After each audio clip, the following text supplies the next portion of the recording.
dambigooda waa saamaxaa ilaa laba ruux mooyee ruux mushrik ah oo ilaahay iyo adoomadiisa ka dhaxaysiiyay wixii ilaahay gooni u lahaa xaqi alla gooni u lahaa oo cibaadadiisa ah oo tawxiidkiisa oo kaliyeelidiisa ah ninkii wadaajin galay oo ilaahay iyo adoomadiisa ka dhaxaysiiyay kaasi ilaahay marna u dambi dhaafi maayo waatan quraanku tilmaamayo inna allaha la yaghfiru an yushraka bih alla ma dhaafo in isaga iyo adoomadiisa wax la wadaajiyo la isugu daro ilaahay khalqigiisa waxa uu goonida ah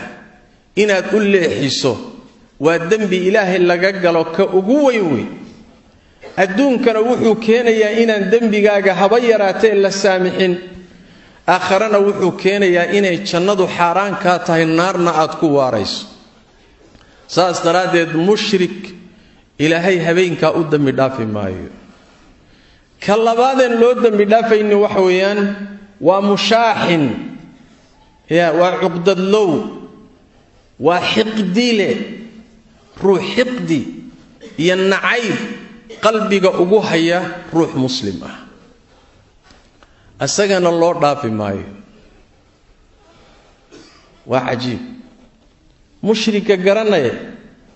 kan uurka ka jiran muslimiinta colaada u haya ama xiqdiga u haya ama u xanaaqsan maxaa lagu maagay sababtu wax weeyaan u fiirso meesha la geeyay isaga iyo mushrigii baa la isdaba dhig isla isgarab dhigay waa la fogeeyay waxaan meesha ka fahmaynaa ilaahay tabaaraka wa tacaala dambiyada laga galo kuwa ugu waaweyn waxaa ka mid ah inuu qalbigaagu jiran yahay oo u jiran yahay dadka ilaahay adoomadiisa ee mu'miniinta ee muslimiinta waad nacab tahay xiqdi baad u haysaa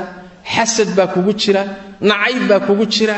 waa wixii ilaahay diiday tabaaraka wa tacaala meesha kaliyana ma ahe munaasabaad fara badan xiqdiga iyo calool xumada kugu jirteed muslimka u hayso waxay keenaysaa meelo fara badan inaad ilaahay naxariistiisa ka qado dambi dhaafkiisa ka qado halis u gasho rabbi cadaabkiisa iyo cuquubadiisa tabaaraka wa tacaala waxa nabigeena ka sugan salawaatu rabbi wa salaamu alayhi inuu yiri maalin kasto oo khamiisa iyo maalin kasto isniin ah acmaasha adoomada kor loo qaadaa ilaahay baa acmaasha loo geeyaa markaas ilaahay wuxuu u dambi dhaafaa cid kasto adoomadiisa ka mid illa cid mushrigo ilaahay iyo adoomadiisa xaqi alle ka dhaxaysiiyay mooyee yaa kale nin kalaas isagana aan loo dhaafaynin oo maalinkaas isagana aan khamiista iyo jumcada marka acmaasha la qaaday aan loo dambi dhaafaynin waa kee wuxuu nabigu sallallahu alayhi wasallam waa ruuxa isaga iyo walaalkiisa muslimka ay ka dhaxaysa shaxnaa xiqdi uu ka dhaxeeyo alla wuxuu leeyahay tabaaraka wa tacaala labadan xiqdiga iyo xumaanta isu haya dibdhiga arrinkooda u kaadiya ilaa ay ka soo heshiiyaan meelo badan baad qadi marka lianna ilaahay tabaaraka wa tacaala wuxuu ugu jecel yahay acmaasha wuxuu ugu jecel yahay waxaa ka mid ah in qalbigaagu saliim yahay qalbigaagu fayow yahay qalbigaagu xaadhan yahay dadka muslimiinta wada jecesha xumaan aadan qalbiga ugu haynin qalbigaagu inuu u fayow yahay nabigeena salawaatu rabbi wa salaamu alayhi ayaa waxa la weydiiyay dadka yaa ugu fadli badan rasuul ilaahay wuxuu nabigu sallallahu alayhi wasallam ruux kasto oo mahmuumul qalbi as-saduqul lisan qalbigiisu mahmuum yahay arabkiisuna rum badan yahay waxay yiraahdeen garanay midka arabkiisu rum badan yahay qalbigiisa mahmuuma maxaa laga wadaa maana fahminen oo cadde wuxuu nabigu sallallahu alayhi wasallam waxa laga wadaa huwa at-taqiyyun naqiy wa midka qalbigiisa alla ka cabsi ku jiro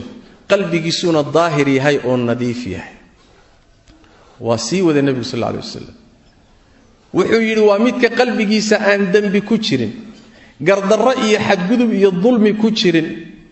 dhilli iyo khiyaana ayna ku jirin xasad uusan qalbigiisa ku jirin kaasa ilaahay adoomada ilaahay ugu fadli badan uguna jecel yahay saas daraaddeed haddaad qalbiga xumaan ku hayso xaaladahaasi iyo waqtiyadaasi munaasabka qiimaha badan ee laysa saamaxaya waa lagaa reebi waad ka hadhaysaa waa inaad marka qalbigaaga nadiifiso oo aad daahiriso oo aad ka dhigto qalbi saliim oo fayow nabigeenna salawaatu rabbi wasalaamu calayh 3 beri oo isku xigtay buu saxaabadiisa uu la fadhiyo wuxuu ku yidhi waxaa idiin soo geli doona nin ahlu janno ah 3 beri ba hal nin baa soo galay ninkii hadday daba galeen saxaabadu ay fiiriyeen war ninkan 3 beri janno looga markhaati kacay xaalkiisu muxuu ah hadday raadiyeen waxaa caddaatay ninkaasi cibaado badan oo uu ragga la dheer yahay ma jirin soom badan iyo salaad badan iyo cibaadaad uu saxaabada kale la dheer yahay ma soo bixin laakiin maxaa la helay waxaa la helay oo uu sheegay hal habeen ama seexanin anigoo qalbigayga ruux muslima xumaan ugu haya waa midda uu meesha ku gaadhay waay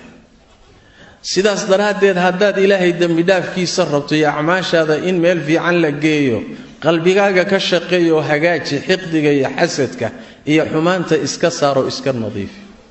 allah tabaaraka wa tacaala mu'miniinta markuu tilmaamayay 3 qaybood buu ka dhigay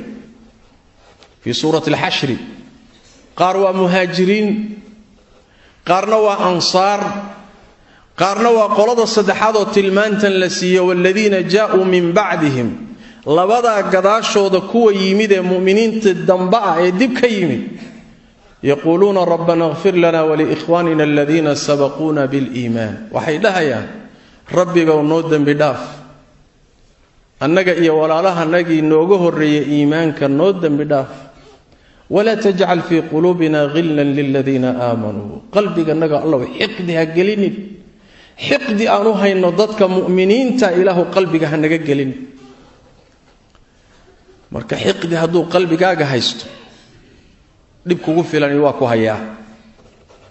dib in kugu filani waa ku haysataa aimada salafka ridwaanullaahi calayhim qaar kamida waxay ku fasireen xadiidkaas uu nabigu sallallahu alayhi wasallam habeenka shacbaan ay kala baranto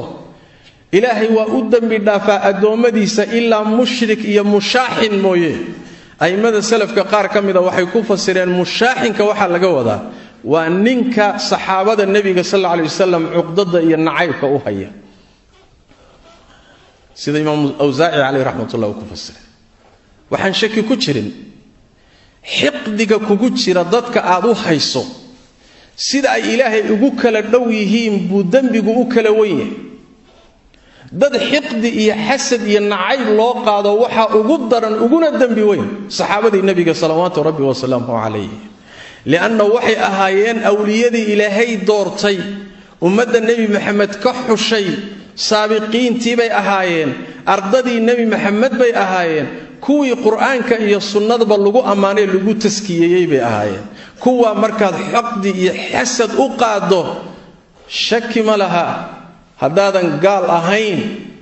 ina dambiile xaq aad uga fog inaata maayil ilaahi tabaaraka wa taala quraanka kariimka wuxuu ku sheegay markuu ka hadlay saxaabadii nabiga iyo siday nabiga u garab istaageen u xoojiyeen ay dhinacyaha uga galeen oo diinta u xoojiyeen allah wuxuu yiri tabaaraka wa taala liyaghiidha bihimul kuffar gaalada in lagaga xanaajiyo oo ciil la bado daraadeed buu allah saa u yeelay ninka xanaaqsan ee ciilkii cadhada u haya saxaabadii nabiga sallallahu alayhi wasallam aayada waxa laga qaadanayaa inuu san muslim ahayn ay mid salafka qaar kamidana saa u daliishada ridwaanullaahi calayhim sidaas daraadeed saxaabada inaad cuqdo u qaadaay mas'ala sahlan ma aha cuqdada iyo xiqdiga la qaadato ugu culus waay waxa soo raaca aymadii salafka ridwaanullaahi calayhim ardadii saxaabada taabiciinti kuwii ka dambeeyay aymadii saddexdii qarni culimada muslimiinta sunnada u taagan ee diinta faafinaya kuwaasa ugu daran inaad xiqdi iyo cuqdad u qaado dadka kale muslimiinta guud ahaan ayaguna waa soo galayaan maxay nabigu ma kala qaadinta salawaatu rabbi wa salaamu alayhi laakiin way sii kala culus tahay saas daraadeed xiqdiga shiicada iyo raafidadu cayda ay saxaabadii nebiga caayayaan, xiqdiga ay u qabaan, colaadda ay u qabaan, nacaybka ay u qabaan, ayagiyo inta raacsanba shaki ma laha in ay gelayaan xadiidka nebiga salawaatu rabbi wasalaamu calayh, fayakfiru lijamiici khalqihi ila limushrikin aw mushaaxin. dad ilaahay doortay markaad adiga ku mashquulshood shaqo ka dhigato, man caada lii waliyan faqad aadantuhu bilxarbi buu alla yidhi tabaaraka wa tacaala. awliyadayda ruuxii la collaytama anigaa dagaal u iclaamiyey ha ku talagala dagaalkayga. saxaabadii nebiga ninka ku mashquulsan ee laga kari la'yahay dagaal rabbi tabaaraka wa tacaala ayuu ku jiraa. nin ilaahay dagaal la galayna shaki ma laha inuusan marnaba raynaynin oo laga adkaanayo, oo ilaahay tabaaraka wa tacaala adduuniya aakharaba uu ciqaabahayo, cuqubada rabbi iyo cadaabkiisa inuu hal isugu jiro. muslimiintu marka ha kaa nabadgaleen, qalbigaagana u fur. yowma laa yanfacu maalun walaa banuun ila man ata allaha biqalbin saliim. si lagugu dambi dhaafo waa dantaada iyo maslaxadaadee cafi dadka, saamax. waalkaadimiina alghayr waalcafiina can innaas wallahu yuxibu almuxsiniin. haddaad cadhaysantoo dhib aad dareemayso, qarso dhibkaaga, cadhadaada celi, dadkana iska saamax oo cafi. alaa tuxibuuna an yakfira allahu lakum. abubakr sidiiq radia allahu tacaala canhu ardaah markuu ku xanaaqay ninkii mistax ibnu athaatha, markuu ku xanaaqay oo uu caaisho dadkii ku been abuurtay ka qayb galay,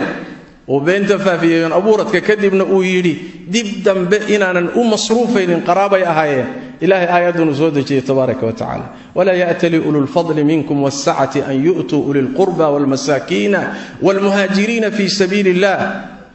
walyacfuu walyasfaxuu alaa tuxibuuna an yakfira allahu lakum. war miyaydaan jeclayn in ilaahay idiin dhaafo idin saamaxo? jawaabtu waa haa, waan jecelnahay. ilaahay addoommadiisa saamaxa, cafiya, qalbiga u fura, u naseexeeya, muslimiinta jeclow. midka qalloocsanee dembiga kale dembigiisa nac, laakiin isaga ha nicin. dembiga iyo ahwaada iyo xumaanta lafteedaa la nacaa, laakiin shakhsiga muslimkaa lama naco, lamana kahdo. lafihiisa waa ruux muslima, caasiba ha ahaado. sidaas daraaddeed danaha adduunyo dagaalka ku saabsani meel ku geyn maayo. xoogaa baa idin dhex maray, sax. haddii shaxnaaga aad u haysa uu yahay ruuxani, fikirka uu xambaarsan yahay baa wuxuu yahay fikir khariban, diin ahaan baad uga hijrooto, wuxuu watiya mabdi'iisa khaldan, taasi waa mas'alo kale. laakiin waxaad u dagaalsantood, u xanaaqsantood, u necabtahay waa adduunyo. kursi baa idin dhex maray, xoolaa idin dhex maray, waxoogaa baa idin dhex maray, taa maya. shaxnaaga noocaasa lama ogola. sidaas daraaddeed si aan jaaniskan uga faa'iidaysanno, waa habeenadan inugu soo aadan weeye. bisha shacbaan inay nis noqoto waa habeenada inugu soo aadan. qalbigaaga wakhtiga yaree laaban intaad ka shaqaysiiso, daahiriyo nadiifi insha allahu tacaala, si ilaahay qalbigaaga u daalacdo, kadibna lagugu dembi dhaafo biidni illaahi tabaaraka